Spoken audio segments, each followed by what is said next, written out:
Shalom, chers bien-aimés, nous sommes très heureux de vous retrouver une fois de plus dans votre émission Eau Vive. C'est la première que nous tournons après ces longs mois de confinement. Donc, grande est notre joie d'être parmi vous encore aujourd'hui avec l'apôtre Alain Pacifique qui va nous parler sur un thème qui est la bénédiction. Shalom, papa. Shalom. Comment allez-vous? Très très bien. Nous sommes très heureux d'être avec vous encore aujourd'hui. Vous êtes une bénédiction pour nous et c'est d'ailleurs même notre thème que nous allons aborder aujourd'hui, la bénédiction. Ok. À vous la parole, papa. Merci beaucoup, ma soeur. Et merci pour nos fidèles téléspectateurs. Je sais que ça fait longtemps qu'on ne s'est pas vu, mais on est là après ce moment. La parole de Dieu est toujours là. Et la bénédiction, c'est ce que Dieu a mis à cœur. Nous voulons en parler aujourd'hui. Et nous voulons simplement expliquer au peuple de Dieu l'importance de la bénédiction dans la vie d'un enfant de Dieu. Elle vient de Evaou, c'est un peu ça, c'est que nous voulons parler aujourd'hui. Merci beaucoup, papa. Alors, d'ores et déjà, j'aimerais que vous nous parliez déjà de cette bénédiction. C'est l'objet de notre rencontre aujourd'hui. Mais la question est de savoir qui peut être béni. Ok, merci beaucoup. Qui peut être béni? Je m'en vais dans les Saintes Écritures. Je veux simplement d'abord dire au peuple de Dieu que l'entrée de l'homme sur la scène de la terre, du monde, a été saluée par la bénédiction. Je peux lire déjà dans Genèse chapitre 1, à partir du verset 26, 28 d'ailleurs. La Bible dit: Dieu créa l'homme à son image, il le créa à l'image de Dieu, il créa l'homme et la femme.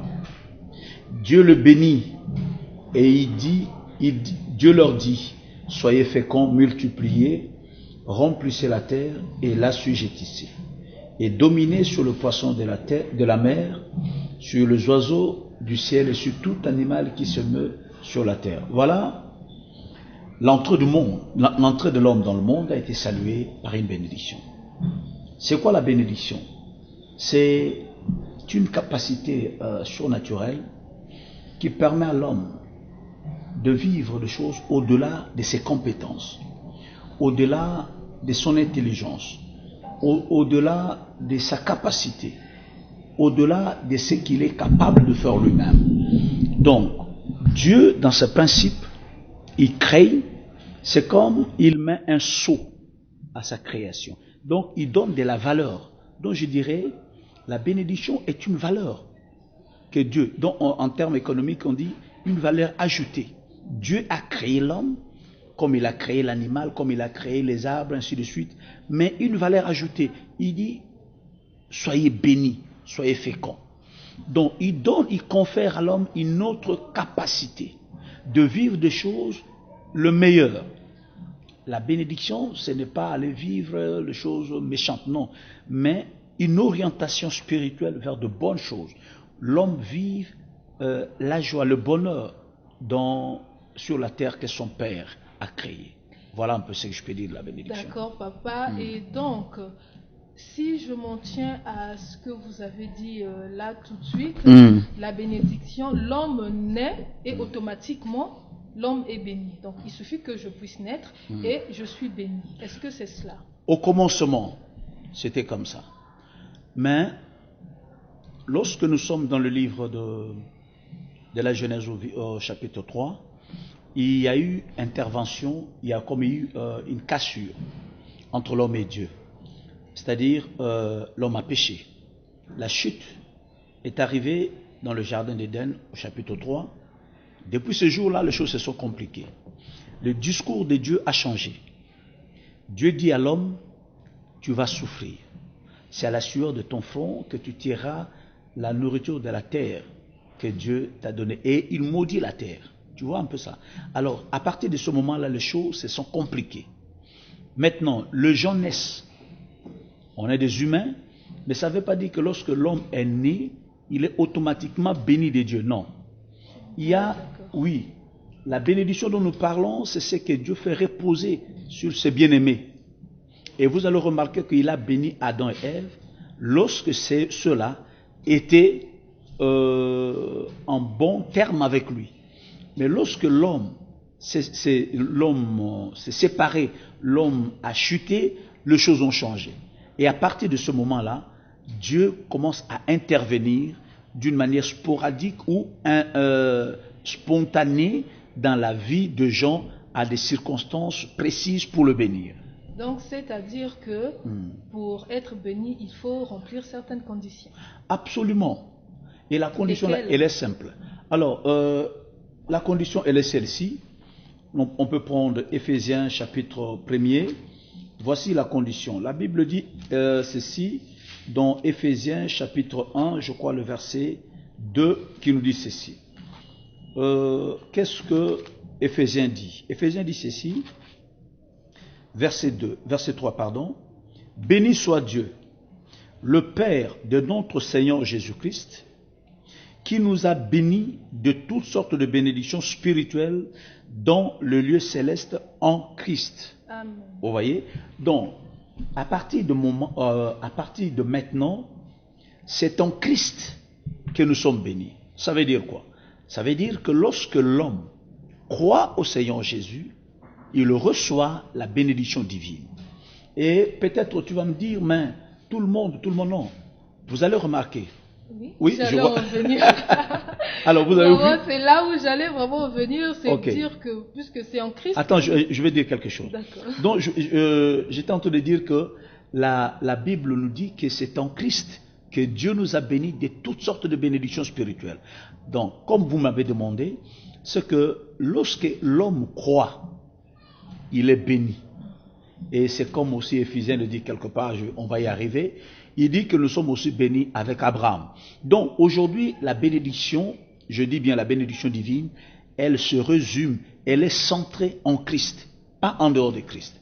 Voilà, la condition c'est croire d'abord au Seigneur Jésus-Christ. Voilà. Mais vous remarquerez avec moi qu'il y a des gens qui ont cru, qui ont donné leur vie au Seigneur, mais qui ne vivent pas cette bénédiction. Ah oui. Comment pouvez-vous expliquer cela à nos chers téléspectateurs? Ah oui. Alors, écoutez, il y a des gens qui ont leur propre compréhension. Lorsqu'on parle de la bénédiction, elle est multidimensionnelle. Et ici, la Bible dit, Dieu nous a bénis de toutes sortes de bénédictions spirituelles en Jésus-Christ. Donc, il faut d'abord voir, la bénédiction, elle est d'abord spirituelle. Avant d'être matérielle, elle commence dans le spirituel. Et souvent, je ne suis plus d'accord avec les gens qui disent que non, les gens sont en Christ, ils prient, ils ne sont pas bénis. Non. Ça, c'est faire de Dieu un menteur. Et dans cet aspect-là, comme vous me l'avez demandé, tu sais, beaucoup de gens prient. Mais demandez-leur, vous priez. Est-ce que vous honorez Dieu avec vos biens? C'est là le problème. Je peux te dire en tant que serviteur de Dieu, il y a beaucoup de gens qui prient, qui aiment Dieu sincèrement. Mais il a un problème quant à honorer Dieu avec ses biens. Et comme vous m'avez posé cette question, je vais vous dire quelque chose. Quand vous lisez Genèse 14, Melchisédek rencontre Abraham. Abraham, Dieu le promet dans Genèse 12, je te bénirai, je ferai, je te bénirai, je rendrai. Tout était dans le futur. Mais lorsque nous arrivons dans le chapitre 14, Abraham bénit Melchisédek. Il lui donne la dîme. Le langage de Melchisédek change. Il ne dit plus je te bénirai. Il dit béni soit Abraham. Tu comprends? Alors, Dieu fait des promesses, mais il y a une manière de rendre cette promesse effective dans la vie, dans notre propre vie. C'est pourquoi vous remarquerez que Dieu a promis à Abraham que ta postérité sera comme les étoiles du ciel, comme le sable au bord de la mer. Mais Abraham a fait près de 25 ans sans enfant. Mais un jour, Dieu passa devant sa tente. Il a accueilli Dieu. Il a donné de la nourriture à Dieu. Et ce jour-là, Dieu actualise la bénédiction. Il dit à partir de maintenant, je reviendrai l'an prochain et ta femme aura un fils. Vous voyez, tout enfant de Dieu est béni. Mais le problème, c'est que il y a certains enfants de Dieu qui ne savent pas comment activer cette bénédiction dans leur vie. Je vais finir cette phrase en disant, tu ne peux pas dire je suis enfant de Dieu et tu vis l'égoïsme, l'égocentrisme, l'avarice, comme les gens disent en langage vulgaire, tu es pingre, et après tu espères que le simple fait de croire en Dieu, je vais vivre la bénédiction matérielle. Ça n'arrive pas comme ça. Donc il y a une manière d'activer la bénédiction dans sa propre vie. Nous avions été bénis de toutes sortes de bénédictions spirituelles en Christ. C'est ce que nous sommes tous en Christ. Mais quand tu rentres dans le domaine matériel, il y a une manière d'activer cela. Ok? D'accord, papa. J'aimerais maintenant que vous insistiez sur la différence entre la bénédiction spirituelle et matérielle. Y a-t-il un lien où les deux sont totalement dissociés? Ok, il y a totalement une différence comme le terme l'explique. Bénédiction spirituelle. Donc, même le monde que vous voyez, c'est par des choses invisibles que Dieu a créé tout ce que nous voyons. Donc, tout commence dans le spirituel. Maintenant, la bénédiction spirituelle, quelqu'un peut être totalement rempli du Saint-Esprit, quelqu'un peut être là, il parle la langue, il craint Dieu, il aime Dieu, il est là comme ça, il est béni. Pourquoi? Parce que tout don spirituel, le salut, c'est la bénédiction. Le don spirituel, c'est la bénédiction. Et parler en langue, c'est la bénédiction. Il y a toutes sortes de bénédictions. Dieu va te protéger contre le démon, c'est la bénédiction. Mais l'aspect matériel, c'est un autre aspect. D'accord. Oui, c'est un autre aspect. L'aspect matériel, il y a d'autres choses qu'il faut faire pour entrer dans cette dimension-là. Quelles sont ces choses alors? Ah, alors ces choses-là, je peux rapidement te donner deux textes, si tu le veux. Bien sûr. Ok, je prends d'abord Genèse chapitre 14. Nous allons d'abord lire là-bas et après nous irons dans Malachie. Dans Genèse chapitre 14, qu'est-ce qui est écrit là-bas?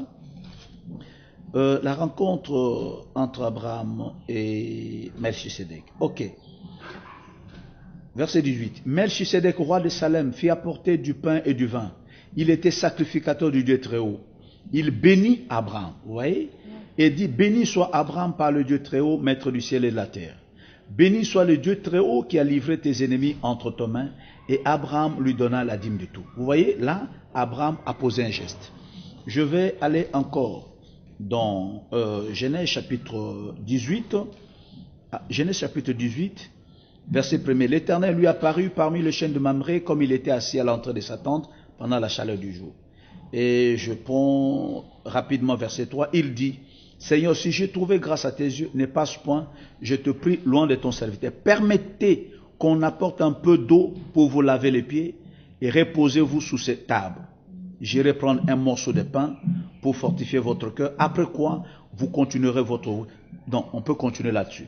Mais vous allez voir maintenant que Abraham rentre dans la dimension des actes. C'est pourquoi l'apôtre Jacques dit que notre amour ne se limite pas seulement en parole. Il faut qu'il soit accompagné d'œuvres. Et quand vous remarquez que ce soit Abraham, que ce soit Noé, que ce soit Abel, que ce soit Abraham, que ce soit Isaac, le patriarche avait compris la révélation. Comment activer la bénédiction dans leur vie. La différence aujourd'hui, les enfants de Dieu prient et attendent que Dieu le bénisse. C'est bien. Mais il y a deux choses. Vous pouvez forcer la main de Dieu, je pèse bien mes mots, forcer la main de Dieu à agir en votre faveur. Les exemples sont légion.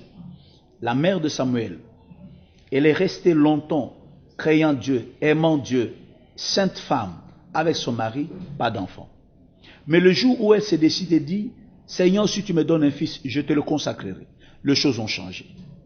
La veuve la femme de Sounem, elle est restée avec son mari un couple fervent, merveilleux, mais manquant d'enfants. Le jour où cette femme a construit, je dirais quoi, un appart, et il a équipé cela, donné ça au prophète Élisée, les choses ont changé dans leur vie. Donc, il y a des choses qu'il faut faire qui poussera Dieu à vous visiter, parce que vous me posez la question dans la dimension matérielle. Il y a des choses dans le matériel, il faut créer aussi de matériel.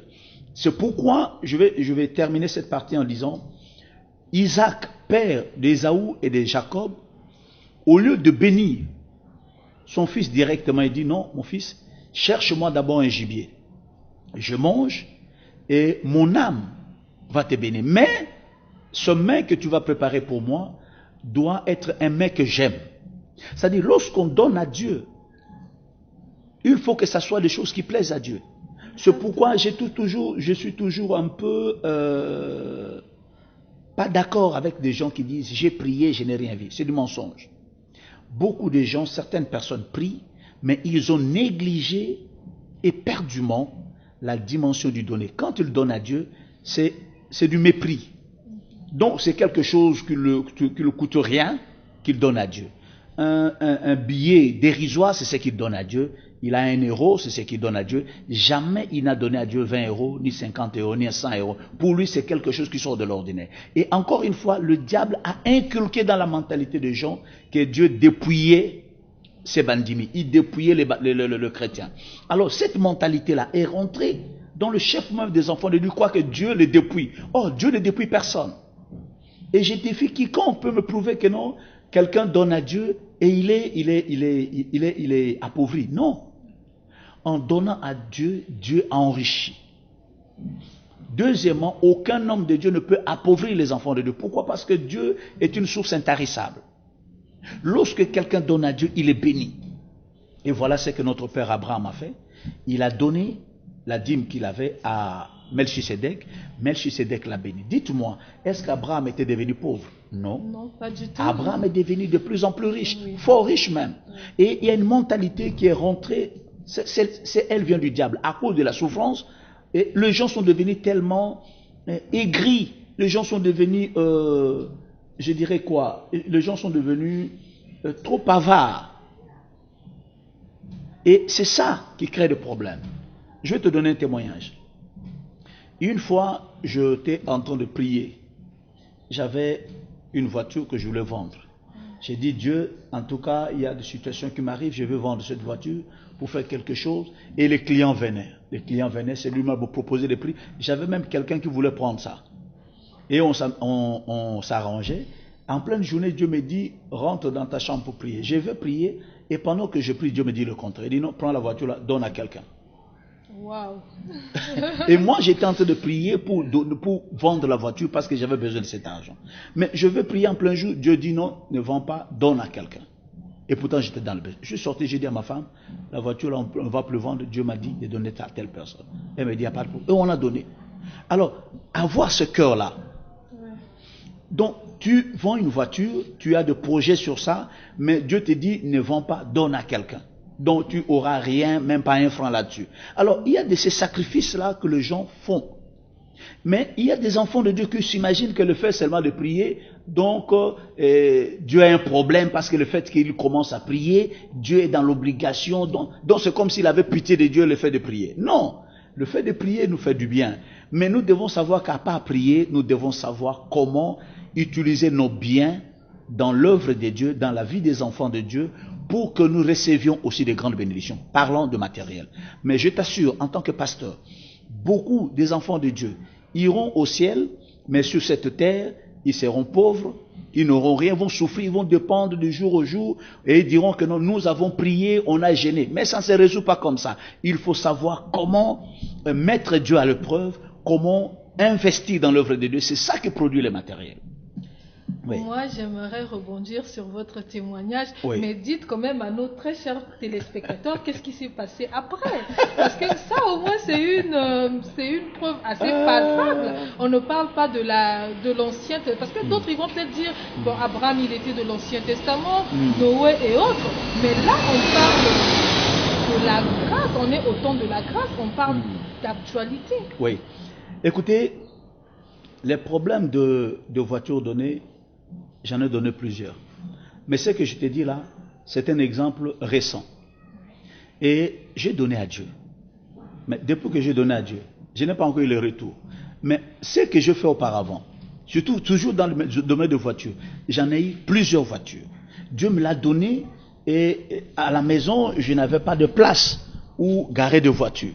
Les voitures dormaient dehors, les voitures étaient dedans, donc je n'avais plus de place où garer de voitures. Mais là, nous sommes dans le confinement. Et tu sais que nous étions en plein confinement. Oui. Alors en plein confinement, tu sais, la vie était un peu difficile. Et je me dis, bon, je vais vendre et ça va régler mes problèmes. Mais en priant, pour tomber d'accord, pour que Dieu agisse, pour qu'avec les clients, ils viennent prendre, c'est là que Dieu me dit que non, il n'y a pas question de vendre. Donc, donne. Et j'ai donné. Alors, je ne regrette pas. Mais je sais, comme il avait fait dans les autres occasions, il va faire encore de grandes choses. Donc, ces choses-là sont très nécessaires et les enfants de Dieu doivent le savoir. C'est très important. Il ne faut pas s'imaginer que non, le fait que je prie, le fait que je gêne, ça suffit pour que Dieu me donne monts et montagnes. Non. Il y a des choses qu'il faut faire pour activer, pour pousser Dieu à le faire. Nous sommes très ravis de pouvoir vous entendre dire cela. Je suis sûr que cela va fortifier plus d'une personne qui est en train de nous regarder, qui se dit peut-être que moi j'ai donné mais je ne vois rien. Comme l'apôtre vient de le dire, Dieu ne ment jamais. Oui. Alors papa, j'aimerais que vous nous parliez un peu des personnes. On en a évoqué dès le départ, mais on a un peu survolé. J'aimerais que nous revenions un peu sur cette question, de savoir quelle est vraiment la place de la bénédiction dans la vie d'un enfant de Dieu. Ok. La place de la bénédiction dans la vie d'un enfant de Dieu, je vais te donner des textes. D'ailleurs, je t'avais promis Malachie, mais je ne l'ai pas lu. Mais je vais te donner Deutéronome, chapitre 28, on va lire là-bas, et on va tomber dans Genèse. Dans Deutéronome, chapitre 28, qu'est-ce que Dieu nous dit? Donc, par exemple, en parlant, les gens peuvent s'imaginer que donc, non, il y en a un enfant de Dieu, il fait seulement que je vienne à l'église, et ça suffit pour que Dieu me comble. Non. La Bible dit ceci.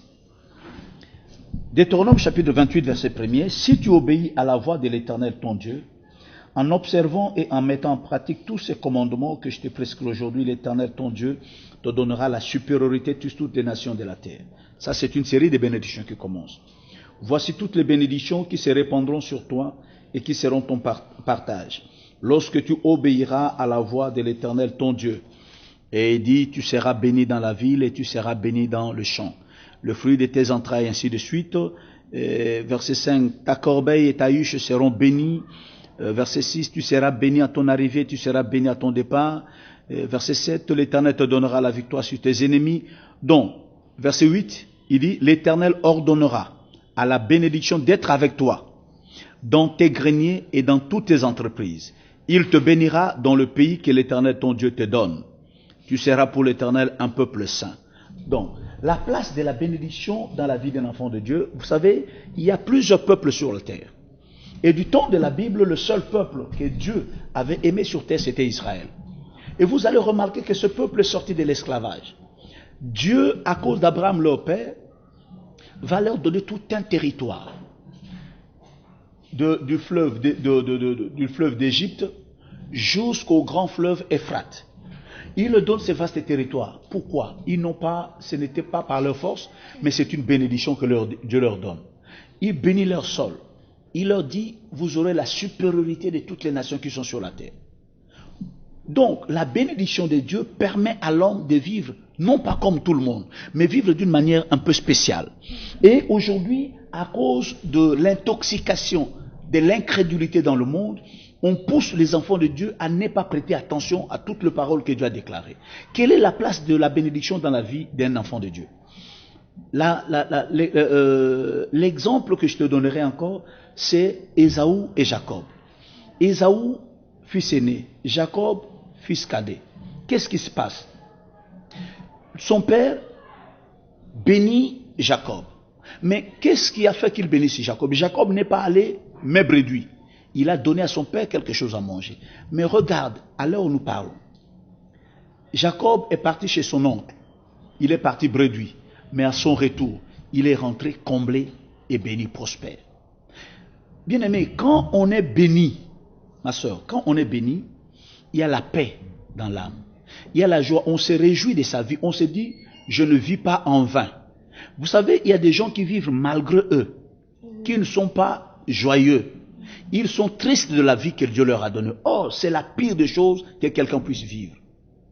L'homme doit se réjouir. L'homme doit jouir de la grâce que Dieu lui a faite. Mais on ne doit pas être bloqué, on ne doit pas être dans un carcan comme ça. La vie c'est seulement pas ici, pas là-bas, pas ici. Non, c'est pourquoi lorsque Dieu bénit, l'homme retrouve la paix. Que ce soit dans le spirituel, que ce soit dans le matériel, Dieu lui donne la joie dans son âme. Quelle est la place de la bénédiction dans la vie d'un homme?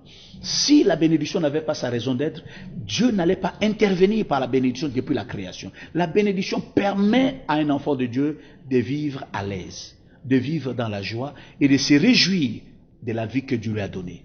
Ok? C'est ça. Mais sans la bénédiction, la vie devient un calvaire. C'est comme si on vivait dans un désert. Et c'est ça la chose la plus malheureuse qui puisse arriver à un enfant de Dieu. Merci beaucoup, papa.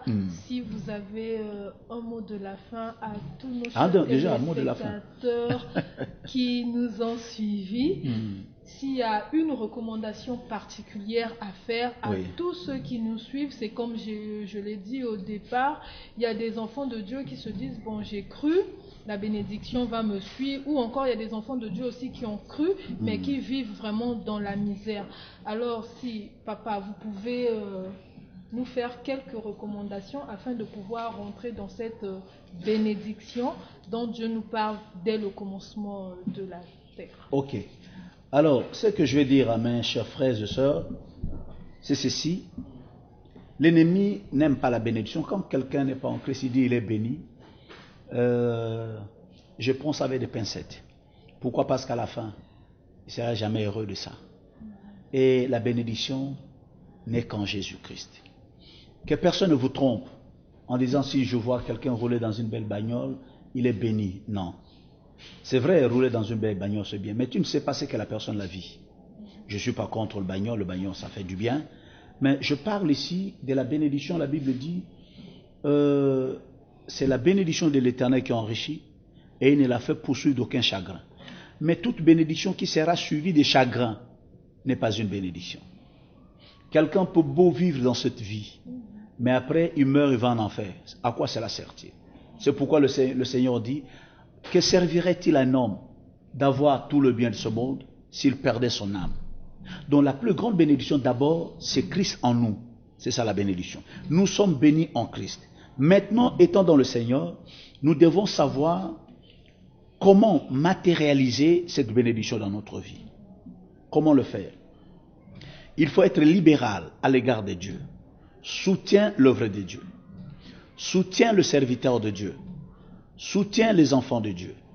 Soutiens les orphelins. Soutiens les prisonniers, les nécessiteux. Donc, il faut être libéral. Avoir l'art de faire du bien, comme Abraham, notre père. Donc, ton cœur doit battre en termes de faire le bien. Est-ce que cette semaine, est-ce que je s'aimais dans l'œuvre de Dieu? Ce mois, est-ce que je s'aimais dans l'œuvre de Dieu? Cette année, qu'est-ce que je fais de mieux dans l'œuvre de Dieu? Donc, ça doit tourner dans notre cœur. Et toute occasion qui se présente à nous, nous devons sauter dessus pour faire du bien. Pourquoi? Parce que chaque chose que nous faisons de bien aux gens, c'est sur notre compte que nous investissons. Ça, c'est très important. Et maintenant, je vais donner ce texte-là pour terminer. Nous sommes dans Genèse chapitre 49. Nous sommes au verset 25. Jacob dit ceci sur son fils. Il en avait 12, mais il dit sur l'un d'entre eux. C'est l'œuvre du Dieu de ton père qui t'aidera. C'est l'œuvre du Tout-Puissant qui te bénira, de bénédictions de cieux en haut, des bénédictions de eaux en bas, des bénédictions de mamelles et du sein maternel. Les bénédictions de ton père s'élèvent au-dessus des bénédictions de mes pères, jusqu'à la cime des collines éternelles, qu'elles soient sur la tête de Joseph, sur le sommet de la tête du prince de ce frère. Donc, pourquoi parmi les 12, il n'y a que Joseph qui reçoit cette bénédiction débordante? Vous remarquerez que Joseph était un garçon qui avait un bon cœur. Regardez ses frères qui l'ont vendu. Ils viennent, il leur donne de la nourriture, du blé, sans prendre un sou. Il le reçoit, il le nourrit à sa table. Il leur donne des vêtements. Il le fait venir en Égypte. Il le loge, il le nourrit. Quelqu'un de comme ça ne pouvait qu'être béni. Et parmi tous ces frères, ils étaient tous fils de Jacob, mais ils n'ont pas tous reçu la bénédiction de la même manière. Joseph était un garçon qui avait un grand cœur. C'était un homme libéral. Il savait faire du bien. Et si vous remarquez dans la Bible, la bénédiction a un grand rôle. Dieu, comme je l'ai dit, il a introduit l'homme sur terre avec bénédiction. Il appelle Abraham, bénédiction. Il appelle Noé, bénédiction. Il appelle Abel, bénédiction. Donc Dieu, dans sa bouche, ne sort que la bénédiction pour son peuple. À part la crainte de Dieu sur terre, ce qui nous reste, c'est vivre la bénédiction de Dieu. Mais nous ne sommes pas venus au Seigneur seulement pour étudier les versets, mais vivre le contraire, non. Comme certains le croient. Ah non. Nous ne sommes pas venus seulement pour étudier verset, remplir la tête. Non. La parole doit se faire chair en nous. C'est notre vie. Mais au quotidien, nous devons vivre la bénédiction de Dieu. Mais on n'est pas venu sur cette terre pour rester seulement à prier, c'est bien. Mais lorsqu'on prie et qu'on ne vit pas mieux, alors il y a un problème. Et pour terminer, je dirais, en tant qu'enfant de Dieu, il y a les offrandes que nous donnons. Quelqu'un va me dire, papa, moi je donne mon offrande. Mais quel type d'offrande tu donnes à Dieu? Il y a le superflu et il y a les choses nécessaires qu'on donne à Dieu. Et je paye ma dîme. Tu la payes comment? Il y a d'autres, il devrait payer, par exemple, la dîme de 10 euros ou de 100 euros. Il divise en deux. Au lieu de 100, il donne 50. Et il dit, c'est la dîme. Non, tu as volé. Tu as volé, tu n'as pas payé la dîme.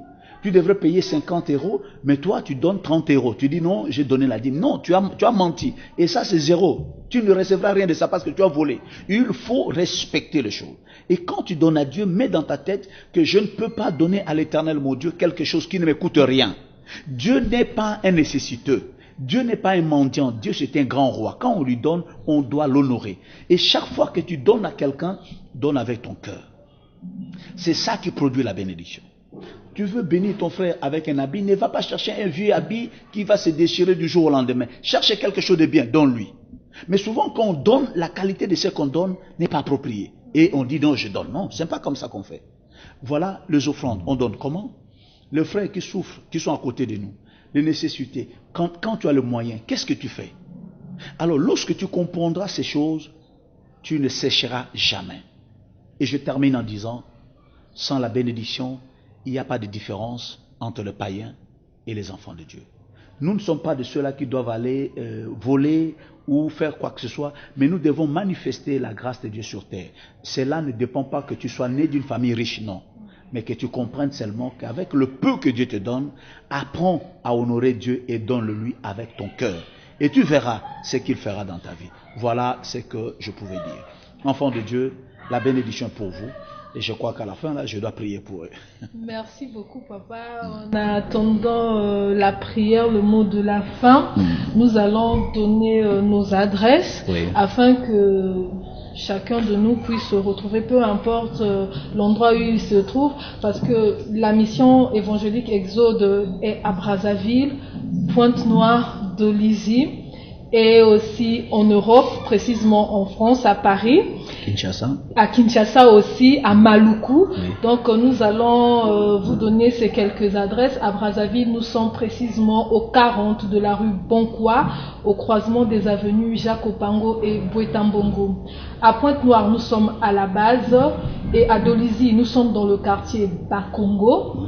Et à Kinshasa aussi, il y a une église là-bas et également aussi à Maluku. Vous pouvez nous trouver aussi sur les réseaux sociaux. Nous sommes sur Facebook. Vous tapez juste Mission évangélique Exode, page officielle. Vous aurez toutes les informations relatives à l'église Mission évangélique Exode. Et aussi sur YouTube, nous allons vous mettre le lien tout en bas afin que vous soyez connectés aussi sur YouTube. Merci beaucoup. Et donc nous remettons alors la parole à l'homme de Dieu afin qu'il puisse prier pour tous ceux qui nous suivent. Alors, bien-aimés frères et sœurs, la Bible que je tiens entre mes mains, tout ce que j'ai dit sort d'ici. Et ceux qui ont écouté cette parole ont été bénis. Tout passera, mais la parole de Dieu ne passera jamais. Nous ne sommes pas venus nous aventurer ici et raconter des histoires. On ne raconte pas des contes, mais nous parlons des choses de Dieu. Le Dieu qui a béni Abraham est le même avec nous aujourd'hui. Ce qu'Abraham a fait, si nous le faisons, nous verrons le même résultat. C'est pourquoi je vais prier spécialement pour les bien-aimés. Tu es combattu dans le sens où toutes les bonnes choses que tu veux faire, il y a comme une opposition qui vient t'empêcher. Tu n'arrives pas à le faire. À partir de maintenant, tu vas le faire. Et il y a des fois, tu négliges, tu as de préjugés sur les choses de Dieu. Tu trouves que non, Dieu ne méritait pas tes biens. Or, la première personne qui mérite tes biens, c'est d'abord Dieu-là. Parce que tout le monde peut t'abandonner, mais lui ne t'abandonnera jamais. Je vais prier aussi pour toi qui traverses un moment difficile, que le Seigneur te visite et te bénisse. Que le Seigneur te donne du travail dans ton couple, que les choses changent. Que ton mari ait de moyens, que tes enfants soient en bonne santé et qu'ils vivent aussi le bonheur que Dieu a promis aux saints. Je vais prier. Seigneur notre Dieu, Père Tout-Puissant, tu introduis Adam et Ève dans le monde en le bénissant. La première parole que tu as sortie sur eux, c'était qu'ils soient bénis. Tu as béni Abraham, notre Père. Tu as béni Isaac et Jacob. Et aujourd'hui, tu dis, en Jésus-Christ, nous sommes bénis de toutes sortes de bénédictions spirituelles en Jésus. Père, ma prière est que cette bénédiction spirituelle puisse affecter la vie de chacun d'entre nous. Que chacun sache que ta mort à la croix nous a propulsés dans le royaume des hommes et des femmes bénis. L'erreur que nous avions commise, Seigneur, c'était de négliger la libéralité. Comment faire le bien? Et maintenant que tu nous as parlé, Seigneur, donne-nous la force aussi de faire le bien. De faire le bien aux bien-aimés, de faire le bien aux hommes de Dieu, aux serviteurs de Dieu, aux enfants de Dieu, aux pauvres, aux prisonniers, aux malades, et même aux gens que nous ne connaissons pas. Seigneur, dispose nos cœurs, comme tu l'as fait pour Abraham, de faire que nous soyons toujours prêts à faire du bien. Je prie pour mon bien-aimé qui a toujours de bonnes idées, qui veut réaliser des grandes choses pour Dieu, mais que l'ennemi vient le barrer la route. Satan, retire-toi de mon frère et va-t'en dans le lézard des ténèbres, au nom de Jésus-Christ. Père, je prie pour mon bien-aimé, qui est sur la liste des hommes que tu devrais déjà bénir, mais à cause d'une certaine croyance, il retarde ces bénédictions. Père Tout-Puissant, il est temps que tu le distingues. C'est pourquoi je demande au Père que tu bénisses chacun d'entre nous. Papa, je prie pour mon frère, qui a ces bénédictions suspendues à cause des préjugés, à cause d'une négativité, à cause d'une mauvaise conception en matière de bénédiction. Seigneur, que ces préjugés soient chassés au nom de Jésus et que cela puisse laisser libre cours à ta bénédiction éternelle, notre Père. Bénis chaque foyer, bénis chaque femme qui me suit, chaque jeune fille, jeune garçon, ô Père, qu'ils vivent tes bénédictions comme tu l'as promis au nom puissant de notre Seigneur Jésus-Christ. Dieu d'Abraham, d'Isaac et Jacob, tu nous as bénis de toute forme de bénédiction spirituelle en Jésus-Christ. Oh Dieu, que ces bénédictions se manifestent dans la vie de chacun d'entre nous et permet à chacun de pouvoir activer, de pouvoir produire des œuvres qui feront en ce que, Seigneur, que ces bénédictions soient effectives dans sa vie. Tu l'as fait pour Joseph, tu l'as fait pour Abraham, tu l'as fait pour Anne. Seigneur, donne à tous mes bien-aimés qui écoutent l'esprit de libéralité, afin que chacun puisse s'approprier, éternel notre Dieu, de ce que tu nous as promis. Frères et sœurs, que mon Dieu te bénisse, qu'il bénisse ta maison, que tout ce que tu fais puisse aller de l'avant. Que tes affaires aillent de l'avant, que ta vie soit bénie, que tu sois distingué de tous les hommes qui sont sur la terre. Sois béni dans le nom puissant de notre Seigneur Jésus. J'ai ainsi prié. Amen. Amen.